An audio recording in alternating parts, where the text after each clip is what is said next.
So ayan, nandito tayo sa Julius Minor. Nakakita tayo ng mango, dry mango from Thailand. Pero guys, grabe ng presyohan. Paano pang presyo? Ano po ang presyo? 20 euro.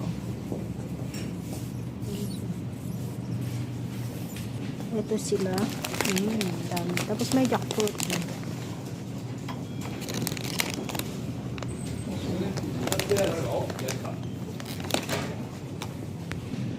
Grabe, ang mahal yan. 20 euro lang yung tatlo na yan. Yan, God. Oh, may guava yan, oh. Wow. Tapos may daligan. Oh, balimbing ka. My God, ang sasarap. Ang sarap.